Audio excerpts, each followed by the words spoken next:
Hi, I'm Isaiah Torres. For the past 5 years, I've been teaching social studies at the high school and middle school level, first in the United States and currently in Italy.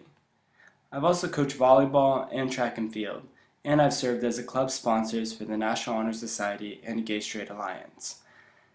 I've taught students in grades 8 through 12 in history, government, geography, and economics, with much of my experience being advanced courses like AP and IB.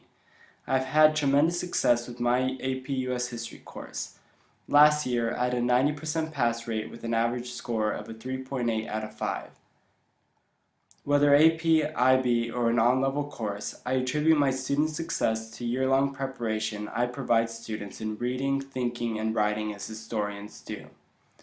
Students begin with the reading of primary and secondary sources. Then they determine the origin, purpose, and the bias of documents.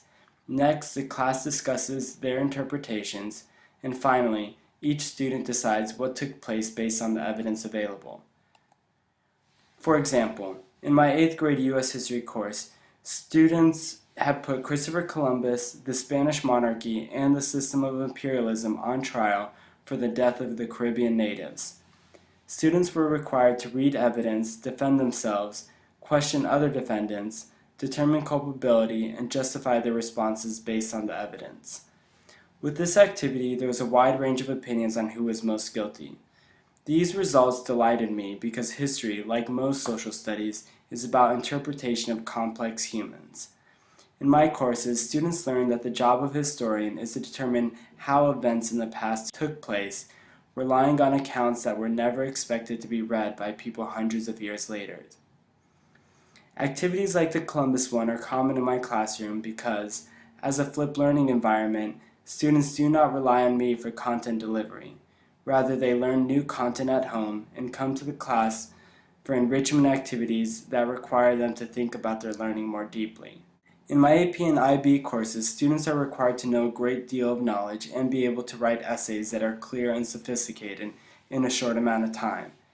Due to the scope of these courses and the external assessments, the course cannot follow exactly the same model as that of my 8th grade classroom. Nevertheless, I follow the same philosophy of expecting my students to learn new content at home and working on skills in class. Homework for these students is to read historians' work and determine the most important details and significance of specific people, events, and ideas from their text. For example, in my AP European History course, students might read a chapter on the Enlightenment, but their homework will be to write about Montesquieu's political beliefs and what his significance was on the development of politics. In class, the students discuss what they have learned and add to their understanding through the reading of primary sources. Almost daily, students also complete writing workshops and receive feedback from their peers and me on their writing. By the time of the AP test, students are extremely knowledgeable in their content and are capable writers, so they enter the test with confidence.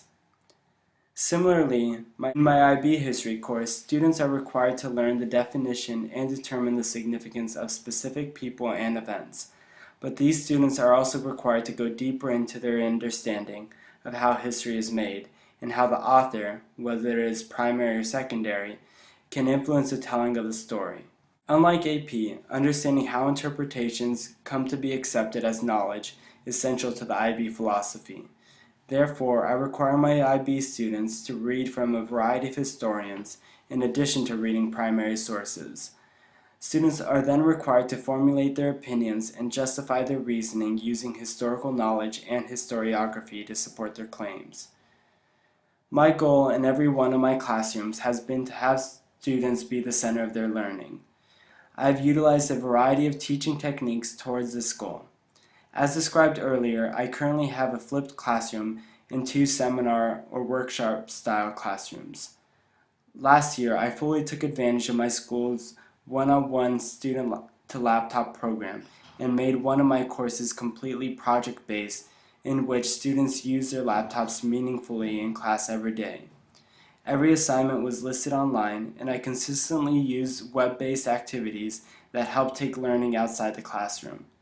And in my first year teaching, I used visual and lyrical arts to enrich the content my students were learning. I want my students to know history well, but I also realize that the large majority of my students will not study history in university. That is the reason why my courses are so skill focused.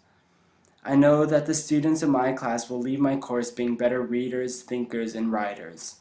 My courses are rigorous for students, but every assignment we complete has a purpose. I hope that you'll consider me for a middle school or high school position at your school so that I can challenge your students to care about social studies. Thank you for your time.